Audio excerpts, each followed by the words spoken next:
The retail industry has undergone a dynamic transformation and shift in the last 12 months on the back of the global pandemic. And while much has changed in the way that we as consumers behave, what does this actually mean for the retail operators? Have things changed for the better? And does the consumer now hold all the power and influence? Grab your shopping cart and let's dive into this topic on Anyline Anytime. Hello and welcome everyone to a brand new episode of Anyline Anytime. My name is Marc, Babin, your host. Welcome to another great episode where we dive deep onto the topics and industries that we care so much about. Now today, as you'll know from the introduction, is all about the fascinating and complex world of retail operations. Now I can't handle this topic on my own, nor would I want to, so I'm honored to welcome our guest for this episode, Steve Dennis. Steve has been named a top global retail influencer by multiple organizations, and his thoughts on the future of shopping are regularly shared in his role as a Forbes senior contributor. He's also contributed commentary to the Bloomberg Businessweek, the BBC, CNBC, CNN, the Harvard Business Review, and the Wall Street Journal, to name just a few. He's also the author of the best-selling book, Remarkable Retail, and is set to launch the second edition of this book this coming April, which we're all very much looking forward to. Steve, first of all, welcome to the podcast. Thank you so much for lending us your time this morning. Appreciate having you here. Absolutely. Thanks for having me. So I guess we'll jump right into things, and obviously the topic of the day, I want to talk about the concept that you've spoken a lot in both your writing and speaking. It's on your podcast all the time. It's in your first book and surely in your second one. This whole concept that good is not good enough anymore, and even more recently, very good is not even good enough anymore. So when we look at the typical retail operators, can you give us some insight on why this is such a core for the work that you do? Sure. I started on this path a number of years ago. I guess I first started thinking about it when I read my friend Seth Godin's book, Purple Cow, which I think came out in 2003 or 2004. And Seth was talking more broadly about the impact of e-commerce and digital disruption. But essentially, the premise was that as more things became abundant, choices about places to shop, the selection that you can access via e-commerce, the amount of information that was growing, that it was just harder and harder to even get the customer's attention amid all this information and noise and distraction.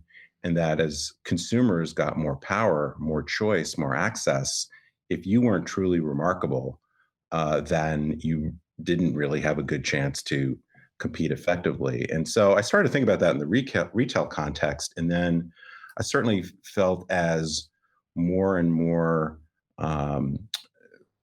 customer journeys started in a digital channel, as e-commerce grew, it's just harder and harder to compete. So the fundamental premise is really that in a world of abundance, in a world of choice, that if you don't truly distinguish yourself, it's just harder and harder to compete. And I think as we've looked at the retailers that have gotten into trouble, I mean, the facts certainly bear that out, particularly over the last few years. Yeah, absolutely. Do you feel like retailers get perhaps caught up on the competitive nature and then they lose track of, I guess, what makes them unique? Is that something that you see pretty common? Well, I think what was true for a long time is that number one, I would say if you go back even to say 15 or 20 years ago, a lot of competitive advantage was based upon physical location. That there were only so many stores in a given town, that you had the best location on the high street or in a mall or whatever. And so there were these locational advantages and kind of historical advantages, which allowed some retailers to get away with, being maybe slightly better than average. But I think as competition increased, both physical competition from all sorts of different formats, but particularly e-commerce, I think a lot of retailers didn't appreciate the degree to which they needed to transform their business model for this digital world. And that they do what I call a slightly better version of mediocre, that if they get a little bit better, that's going to be good enough. But I think as we've seen retailers, particularly these legacy retailers, the department stores in particular, probably the best case, making a lot of incremental improvements, like none of it seems to make any appreciable difference. So I think they underestimate consistently the degree to which consumer power has shifted, the degree to which technology has changed things. And just digital access has fundamentally reset the playing field. Fair enough. Yeah, and I think we'll touch more on that consumer angle. But that what you said leads really well into this next point about how, in your first book, and you've spoken about it multiple times, but the industry was clearly headed in a certain direction, over the next 5 to 10 years, looking like pre-pandemic, what the projections were for the industry. And obviously speaking with you previously and learning more about the industry itself, it seems like this past year and the pandemic effect did nothing more than really speed up that timeline rather than alter its industry's fate, at least from my understanding. So I'm super fascinated to know how you saw that shift take place over the past year compared to perhaps where it would have gone if the pandemic would have not happened. Yeah, so I generally, I think to some degree, people have overestimated the degree of change because I think we got more awareness about certain things during the pandemic. In particular, the blurring of the lines between digital and physical channels has been going on for a long time. When I worked at the Neiman Marcus Group back, almost 15 years ago, we were working on those things. So I think a lot of these trends were actually there, but they were perhaps not as appreciated by the business press, and some of the retailers that were really behind were just basically forced to confront them. But certainly, there are a set of things that are particular to the pandemic and a set of things that just got pushed ahead a little bit. I mean, the shift to digitally driven shopping journeys and e-commerce has been accelerated. People have written about it being accelerated by 10 years. That's just not consistent with the facts. The facts are that it's been accelerated on average about 2 years, perhaps a little bit more in grocery. But things like curbside pickup, buy online, pickup in store, live streaming, virtual shopping, those sort of things, which were pretty, to varying degrees, were fairly minor, have gotten a real jump start. So one of the reasons why I updated my book is the first edition was completed a few months before COVID hit, and the fundamental principles in the book are not changed much at all in the second edition. But when I wrote the first book, what I was really worried about was that these retailers that were kind of stuck in the boring middle, as I describe it, weren't changing fast enough, that these trends were really catching up to them very quickly, and they needed to really transform very quickly. But I would say on average, I thought, well, the retailers I had in mind were, maybe had 2, 3, 4 years to make those changes. And COVID just really compressed those timelines to, under a year. So part of the book is a reset of that perspective and emphasizing what's important going forward. But, you could see a lot of these trends coming. It's just that the reckoning ended up being a lot faster and in many cases much harsher than otherwise would have been the case. Sure. Fair enough. Okay. So obviously you mentioned the new book and some of the topics in it, but, and I was appreciative to get an opportunity to read through it.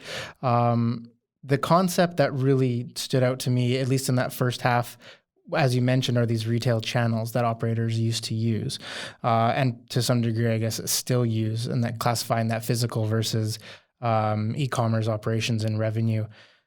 I guess for the typical consumer and millennial, especially like myself included, it's mind blowing to think that retailers even think in this capacity, just based on, how blurred that really is, at least from a consumer point of view, but how structural it still is for them. I know even in the news in the past, few days I saw on LinkedIn and your comments on it, but with the whole Saks on Fifth Ave and the situation there where they've taken their retail or their physical and online and actually separated the businesses, which is mind blowing to think that that's like, I thought the whole concept was to blur these channels together because as a consumer, I don't care how or where I get my product.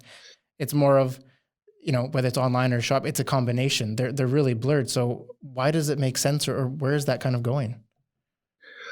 Well, it's really interesting. I mean, they're definitely, and some of this is more of a cultural thing or historical thing, but when just a tiny bit of history, because I started working on e-commerce in the late 90s, and there was definitely in the early days of e-commerce where it wasn't really clear how fast things would change.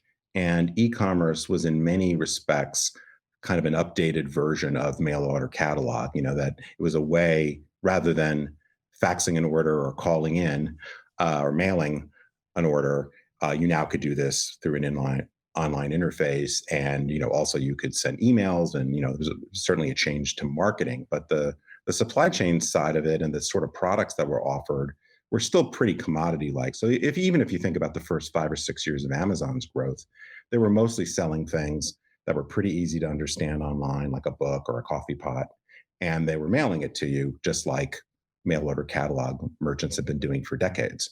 But I think what really started to change was certainly just the general adoption. So a lot of the legacy retailers, so to speak, the Walmarts of the world and other big retailers basically said, oh, we got to get going on this .com stuff. And they largely approached it as a separate business.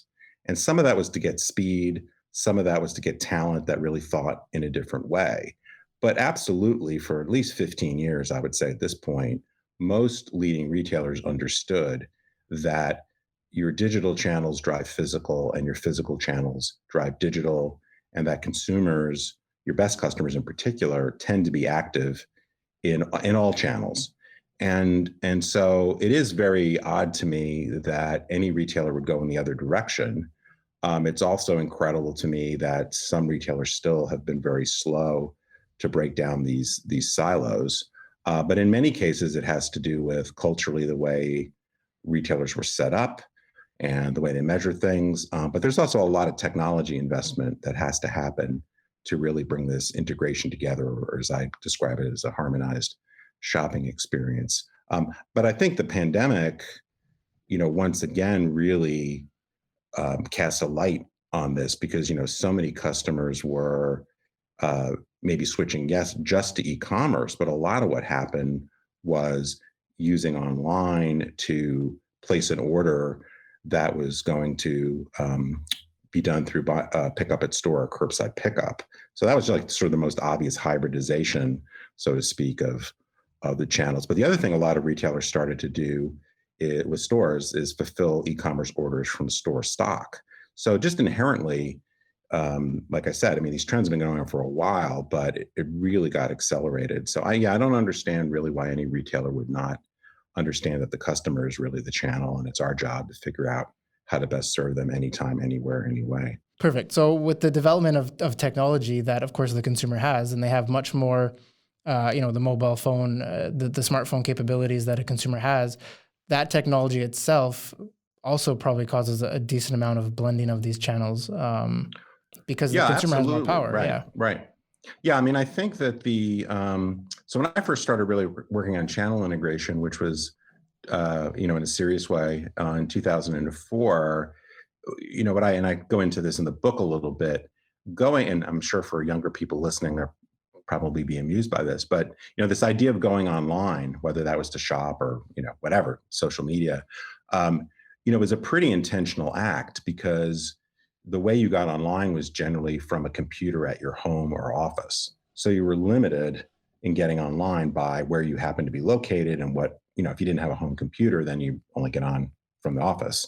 So that really made shopping something you kind of had to think about, and you could only do it when you had access to the internet. And even in some cases, because of landlines and not as much Wi-Fi, like, if somebody was on your phone, on a landline phone, you couldn't go online. So, I mean, there was really a lot of limits to the degree to which online shopping can accelerate. But when the iPhone came out in 2007, the Android came out in 2008, and then, obviously there was growth from there. There was really this big shift that started to occur 9 or 10 years ago, which was, well, now you could be online. I always say, we no longer go online, we live online, because most of us, for better or worse, have a smartphone or a smart device with us all the time. So that really changed things, because that was sort of the connective tissue, if you will, between digital and physical. Because not only could you access shopping anywhere you happen to be, you could even do that in a store, right? Or you could be in one store and be checking the competitors' prices or availability or whatever. So that has really shifted to this idea of the best location for your brand is not, in a mall or your website per se. It's wherever the customer happens to be, because so many customers can be shopping in a second. And if you don't show up in remarkable ways in those moments that matter, you really risk losing the sale. So I think it's really caused a major shift in thinking about marketing, brand presentation, how customer journeys have evolved. And we're not going back. I mean, mobile, I think, is, depending on the category, depending on the country, some sort of mobile interaction is involved with something like half of all consumer purchases. So it's huge. Yeah, I like that point, and we'll get back to that. I did want to just touch on one thing, and that's the whole concept of these like new customer experiences, like you were mentioning.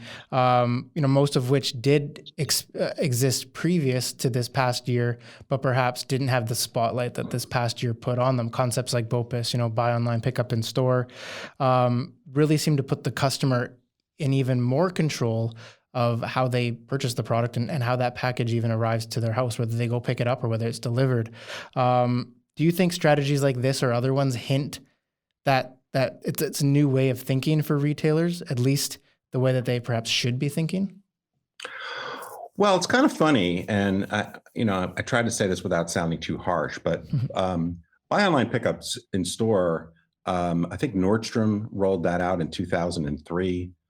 We rolled that out at Neiman Marcus over 10 years ago. Mm-hmm. So buy online, pick up in store has been a good idea for a long time. I think that for whatever reason, probably cost, retailers didn't embrace it as aggressively as they should have until they were basically forced to do it. Mm-hmm. So there is an aspect of innovation where I think we should be very critical of retailers that took too long to innovate when others like Best Buy and Target and Tractor Supply. You can go down a list of retailers that basically were doing all the things, years ahead of the crisis that really served them well. And now a lot of retailers are playing catch up. So if I were in management or a board, I would be like, well, why did it take a crisis for you to innovate?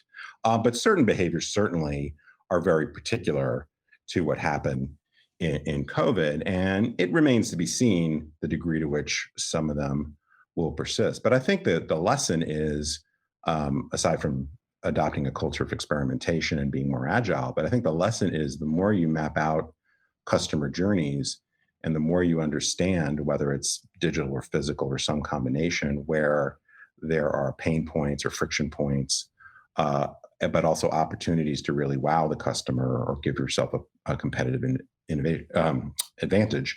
If you're doing that work all the time, you will be ahead of the game in terms of understanding how customer needs are evolving. And if you do it better than the competition, you should be able to implement some of these things. So you're never going to be able to anticipate, though actually there are a couple companies that did, but you're never going to be completely ready for something like a global pandemic. But so I think the lesson is not to take less risk because you're worried that some calamitous thing is going to happen. You really have to lean into these opportunities. And most of that's rooted in just understanding the customer better and where technology enables you to do some things more effectively and efficiently. Sure. So this whole, shift in thinking, as you mentioned about how retailers have to market to consumers, because that's obviously made a big shift and a big transition. You've mentioned that consumers are in control, so marketing has become real time and dynamic. Like it's not like it used to be where there was a few channels in which you could reach the customer. It's everywhere. It's instant. It's on through other consumers, other shoppers on TikTok, on Twitter, on Instagram, wherever, and your website and where you advertise. So it's very dynamic. Right. It's very real time. Now, you gave this example in your new book of how a shopper can literally be shopping online while in your physical store, even checking out your competitor while holding your product in their hand, which I find it's hilarious to think of as a marketer because that would drive you nuts. But as a consumer, nothing seems more normal. I mean, I'm guilty of it. I'm sure most watching are guilty of it because you want to get the best price or the best option or the best availability of something. So, you're holding one product and you're looking at it. Where else can I get it? How much is it? So I guess the question here is, how in the world do retail operators react to this kind of world? Well, one is, and it goes back to what we were talking about earlier about the blending of the channels. If you know that customers are active, I'll use that term just, or engaging in various different ways, then it, number one, puts a real premium on your trying to bring all that customer data together into one place. So you know as much about the customer as you possibly can to try to personalize that experience. The other piece is to make sure that your various channels are well synchronized or harmonized, as I talk about, because otherwise there can be a real disconnect between what the customer experiences in a physical store and what they might experience. Because you could, for example, even without a mobile device, right? You could be in a store doing some research. Let's say on a big. This is something I did recently. Went to the store to check out big screen TVs. I ended up buying online when I got home the next day.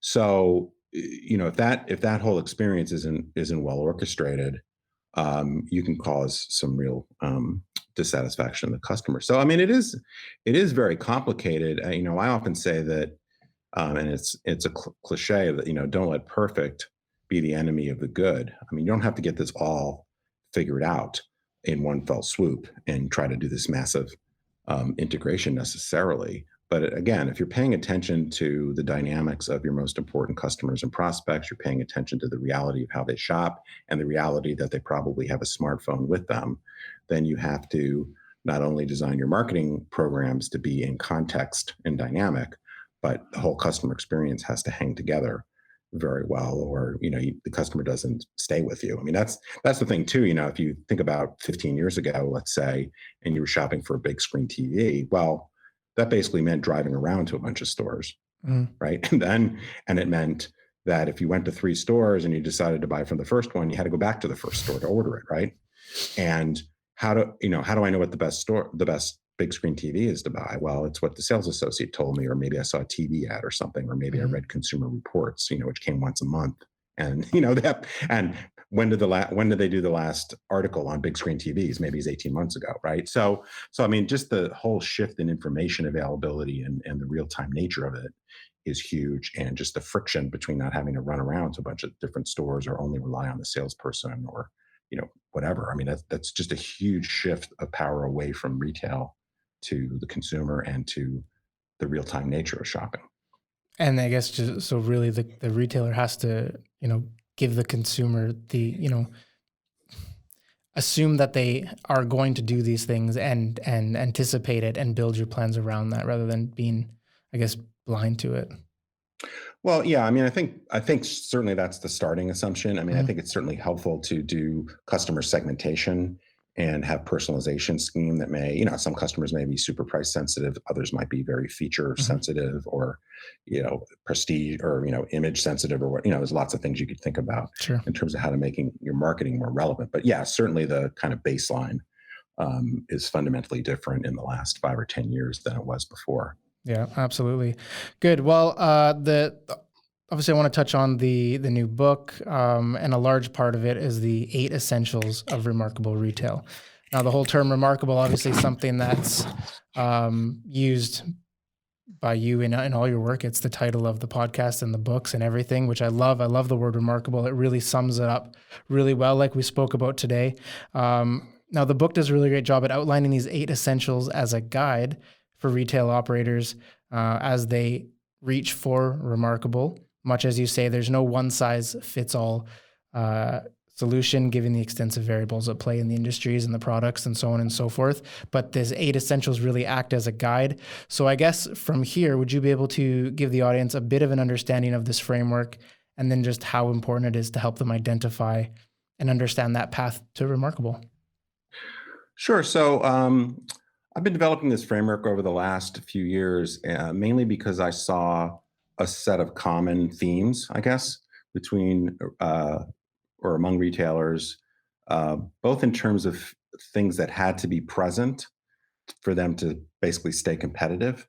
So the first 6, which are digitally enabled, human centered, harmonized, mobile, personal, and connected, I describe in the book as becoming more table stakes. In other words, if you aren't pretty good at them, chances are you're going to fall behind.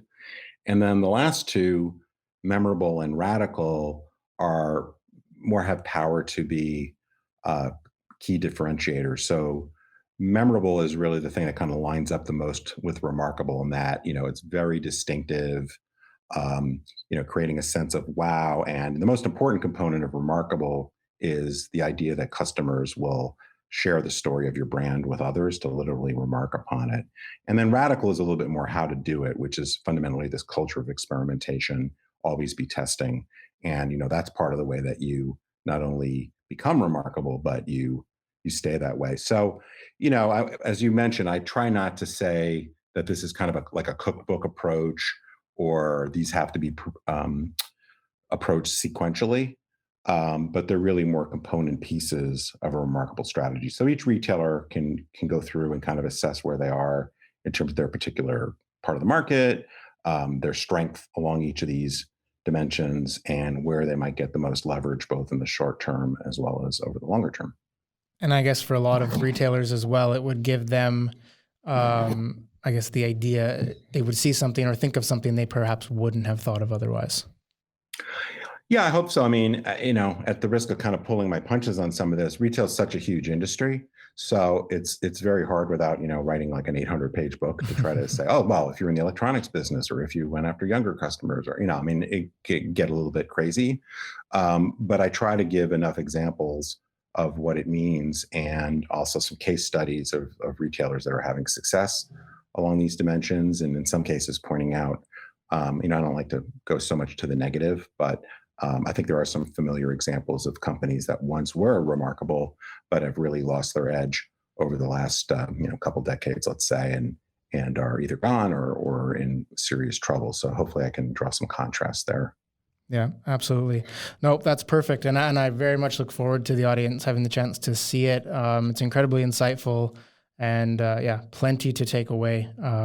Even as a non-retailer, just as a consumer, it was super fascinating to read. So beautiful, really good talk. I really appreciate the insights, Steve. Again, not only for me, but the audience. I really hope that there's plenty of points that they can take away.